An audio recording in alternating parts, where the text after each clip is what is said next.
Good morning. Welcome to Good to Know Talk series, where our focus here is to provide financial strategies and tax tips to help grow your business and save on taxes. We understand business owners are on the move and you need to know how information applies to your personal business. I'm your host, Janean Kong, and owner of Smart Tax and Business Solutions. I am a certified tax strategist and enrolled agent. I help you pay less tax through proactive tax planning. With us this morning is James Kaw. James is a financial advisor at Edward Jones. He works with small businesses, individuals, and families to help them identify their risk and develop strategies to help them reach their long-term and short-term goals. And he's my trusted source in the industry. Good morning, James. Morning, Janine. How are you? I'm good. How was your weekend? Weekend was good. The 3-day weekend was much needed. So, yeah, this is my Monday and short week. Yeah, I think everyone is kind of getting back into the work week. So last week, or the last time we met, you talked about, education savings. So I think today you were gonna continue and talk a little bit more about some other strategies in terms of saving for education. Yeah, and yeah, last week we just kind of took a high level view and really looked at kind of the discussion I have with my clients is what's the education savings risk. And again, for those that didn't tune in last week, we're just looking at interest rates at the bank versus what your money needs to grow at just in order to maintain its purchasing power over time. So usually that magic number when saving for education is in the range of 5 to 6%, in which whatever nest egg that you're saving for your child or grandchild, that it has to grow at year over year just to maintain its value. So I'm going to share a few slides from last week's presentation just to kind of frame things, and then we'll get into the actual strategies. And so when looking at the numbers, 75% of high school seniors are accepted to their first choice college, but less than 57 can actually afford to attend that college. Due to not very good planning, Americans owe more than $875 billion in student loans. That's actually more than the nation's credit card debt. And then for those of you hopeful parents or grandparents that say my kid's going to get a full ride, for volleyball, football, basketball, or academic, only about 0.3% of all students nationwide will actually earn a full ride scholarship. So when looking at the rising cost of college, again, that annual number is 5 to 6%, in which you need to have either interest or rate of return just to maintain your purchasing power. So this graph shows that if you had a 17-year-old that was entering college next year, the green part of the graph is for public colleges. So for 4 years at a public college, the average is about $45,000. And then the blue represents if you wanted to attend college at a private college. It's just under $150,000 for 4 years. So if you're looking to have a newborn, at the current increase or rate, we're looking at $132,000 for public schools, 18 years out from now, and then $314 for your average private school tuition.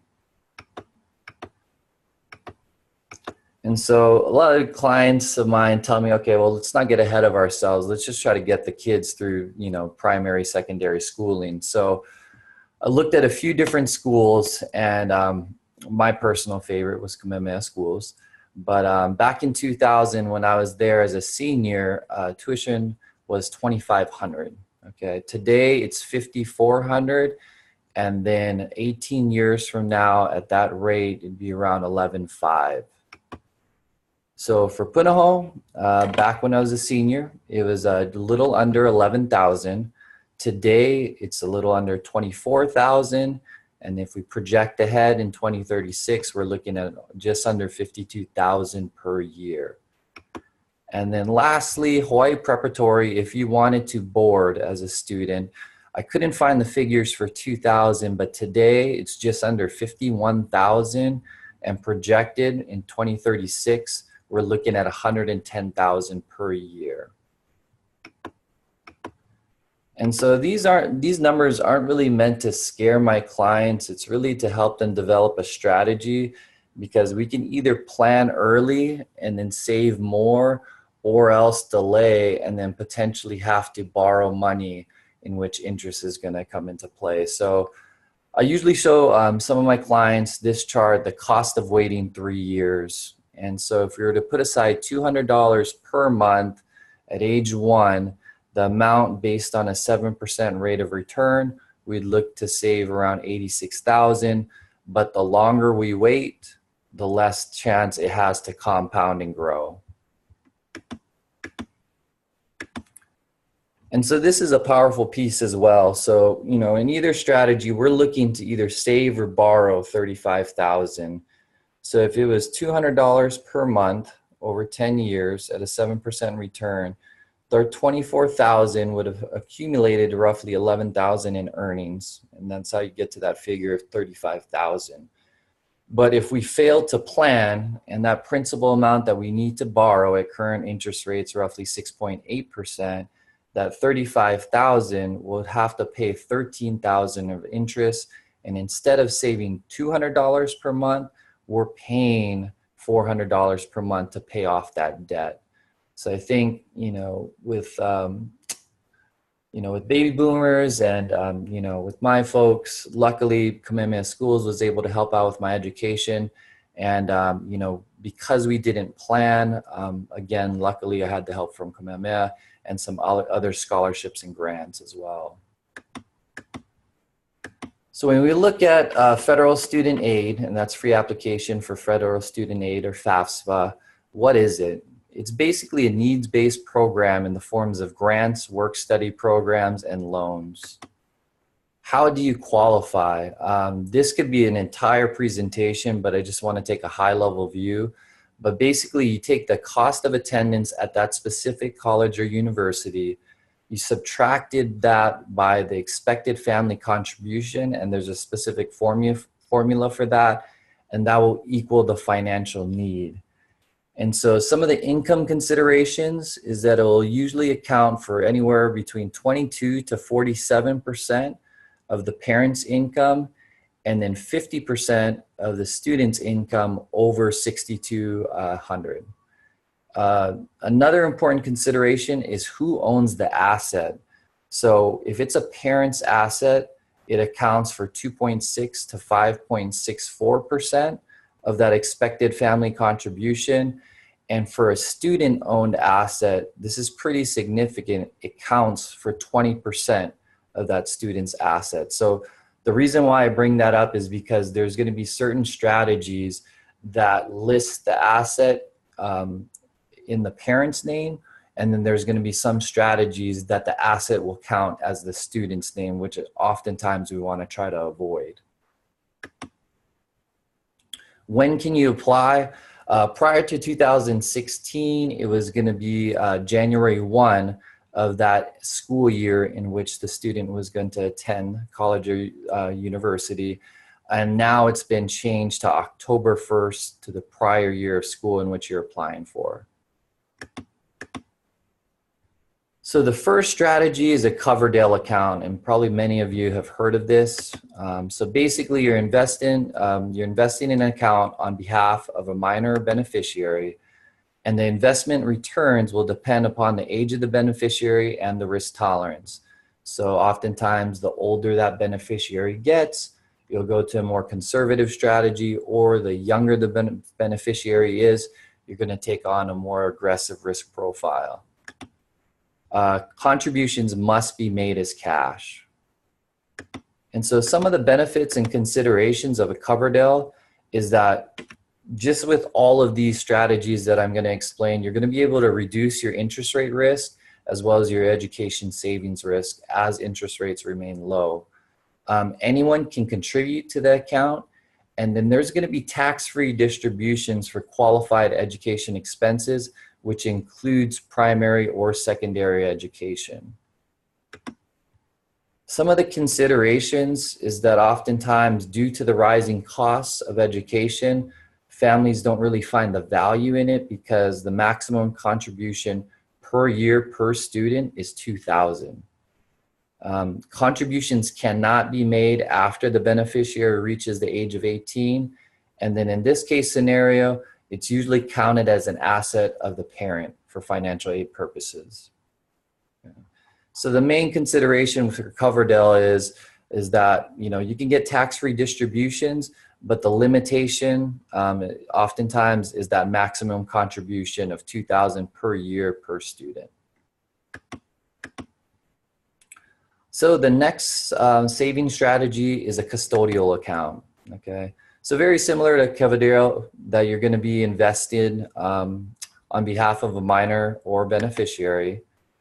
Your investment returns can dependent upon the owner and their risk tolerance. You can invest in stocks, bonds, mutual funds, CDs. And then contributions can be cash or securities investments that are gifted.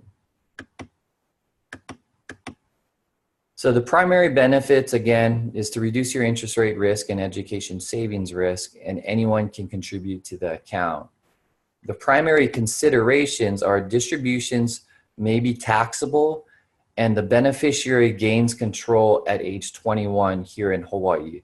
So if your, you know, son, daughter, grandson doesn't end up being an outstanding citizen, and the 50,000, 100,000 that you've accumulated and built for them, once they reach 21 years old, they have free reign of that. So oftentimes that's a worry for some of my clients or grandparents.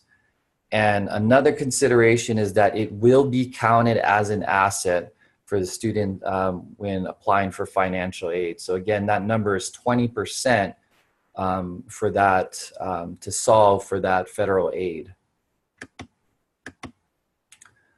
Okay, an alternative for parents that may be a little bit weary to you know, fund a custodial account is the parents just setting up account to benefit the child. This could be a brokerage or joint brokerage account if it's a married couple. And again, investment returns will depend on the age and their risk tolerance. And then contributions can be cash or securities or investments. Okay. The benefit is, again, interest rate risk and education savings risk is reduced. Anyone can contribute to the account, and parent will always have control of the asset. Okay. Some considerations with that is distributions will be taxable, and there are gifting considerations. So you'd want to sit down with someone like Janine or your tax professional to determine how much you can pass or transfer to a beneficiary, and the current gifting tax limit per year is $15,000. Okay, and it's going to be counted as an asset for the parent. So James, so as long as the parents set it up, then anyone, meaning like a grandparent, auntie, uncle, anyone can contribute, or correct. Can it only? Okay, so it doesn't have to be just the parents that contribute. Exactly. Yeah, exactly. But I'd want to make sure that they sit down with their tax professional or you, because there are going to be some tax considerations if they plan to gift over $15,000. There is one strategy with the 529 plan that people can do, and it's an estate planning strategy in which they can do a one-time contribution, which would normally stretch over 5 years. They could do it in 1 year, and I won't get into too much detail, but basically the strategy behind that is it's reducing either the grandparents' or parents' estate and then repositioning it into an education savings account. So if anybody, you know, is high net worth and then wants to reduce their estate while planning for college education for either their children or grandchildren, you can contact me and then I can go over this strategy. Okay. And can you, we have a question here. Can you transfer the funds if the grandparent worries about the child becoming a juvenile delinquent? So yeah, so with the custodial account, is that the question? If it can be transferred? Yes, with the custodial account. Yeah, so often, well, once the beneficiary reaches 21 years old, then no, it's going to be in their benefit. So I had a family member that was gifted $100,000. Actually, I had four family members. Three of them had it managed by me, and one of them just decided to use that rather than working. And once they turned 21, they made their own decision, and the parents didn't have any say on how that money was going to be utilized. Hmm. Yeah. So hopefully that answers that question. Um, the next different strategy is 529 accounts. So this is going to be one of your more common strategies. And there is a pretty significant tax change that opened up 529s to use for primary and secondary schooling, which was a huge benefit, because oftentimes 529s, people were turned away from it because it was strictly for college expenses. And so I'll get into a little bit more detail on that. But essentially, you're setting up an investment account on behalf of a minor beneficiary. Again, the returns depend upon the age of the beneficiary, and it's going to be invested in mutual funds, and then contributions must be made in cash. So the benefits, again, reducing interest rate risk and education savings risk. Anyone can contribute, and there's going to be tax-free distributions for qualified education expenses. And this includes primary and secondary education, which was a change in the new tax law. So for primary and secondary education, up to $10,000 per year per student can be distributed from the 529 account. Some of the considerations is that for non-qualified education expenses, there's going to be a 10% penalty, and the owner will pay income taxes on the earnings. The asset will count if it's going to be under the parent's name for financial aid purposes. Okay, so again, big change that you can tap into it for primary and secondary education. And then oftentimes, it's tax advantageous because for qualified education expenses, it's going to be tax-free. And so this strategy is one that we're seeing a lot more often nowadays because it's dual purpose, and that's a cash value life insurance policy.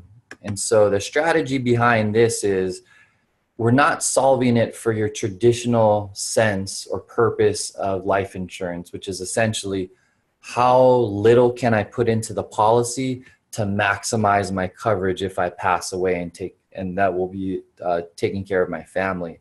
So we're solving it to how much can we put into the policy with the minimal amount of death benefit. And the reason why you do that is because the smaller the death benefit, the less charges or fees that built into the policy, in which the cash value can grow at a faster rate. So if you want to learn more about this strategy, we can connect offline, but I'm just going to keep it very high level for today. The secondary objective is, again, creating that death benefit if the insured passes away, and the cash value grows when it's invested in mutual funds within the life insurance policy. Okay, and then contributions must be made in cash. Okay, the key here is that it does not count as an asset for the parent or the beneficiary. That's the huge factor there, is that 2.5 to 4.5 that it's going to account for the parent, or 20% that it's going to count for the student. Cash value does not count as an asset when applying for financial aid. So some of the benefits, again, like the other strategies, is reducing your interest rate risk and your education savings risk. Tax-free distributions. This can include primary, secondary, college expenses, and then this could also include expenses such as college visits, braces, LASIK, and then for some reason, if the student or beneficiary gets a scholarship and they want to buy a home, they could use that cash value that that the parent or grandparent helped them build up to put down for a down payment for a home. Okay. Primary considerations is the cost of insurance and then insurability. These policies can either be taken out for the parents or it can be taken out for the actual child. What we're seeing nowadays, it's really looking at if you're comfortable with your child taking over the cash value when they, reach a certain age where they can afford the premiums. So it's almost that conversation of custodial account versus your own account. Is that, are you comfortable with that student, that beneficiary, having access to that cash value when they reach of age? Cost of insurance, again, if parents are looking into it, if they're either overweight, if they have diabetes, if they smoke, that's going to really reduce your chances of qualifying for this type of strategy. Okay. And just to kind of sum things up, and these are some slides shared from last week, it's how do you get started? And I think the easiest way is to really develop a good budgeting plan, determine what's coming in on a monthly basis, what's being spent, and then with that surplus amount, you can put aside to reduce your education savings risk in this regards. I personally initiate automatically monthly deposits to different investment accounts that I have, and that's helpful for me because it keeps it out of sight, out of mind, so I don't have to think about it. And one app that helps a lot of my clients, including myself, really develop a sound budget is the mint.com app. So step 2 would be saving, and really saving comes down to building a cash reserve of at least 3 to 6 months, so that if you were to get hurt, injured, sick, that you'd have some cash to fall back on if there's a temporary loss of income. But anything in excess of this rainy day or emergency bucket, then you want to try to reduce your inflation risk. And then in this regards, try to keep up with the rising cost of education, which again is 5 to 6% year over year. And then third, how to invest. The shorter the time frame, your primary objective shouldn't be to grow that asset. It should be to protect the principal. So for students that are in high school, you're probably going to take a little bit more conservative investment strategy versus someone who may be 5 to 10 years out from college, in which you just want to try to maintain your purchasing power over time. Or if it's someone that's 10 or more years out, that's when you can take on some market risk and try to get investment returns in excess of 5 to 6%. And only at that point is your money actually working for you. Okay.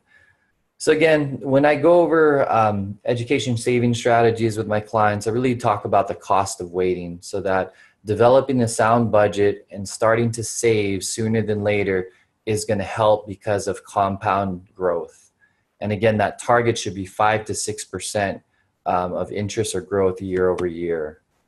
Again, develop a plan, develop a budget with any monthly surplus that you have. Allocate towards future financial goals, and in this case, education. And then find the best strategy for you. There's not one strategy that's one size fits all. Really sit down and determine with your tax professional, with your financial advisor, which strategy is going to fit best for you and your family.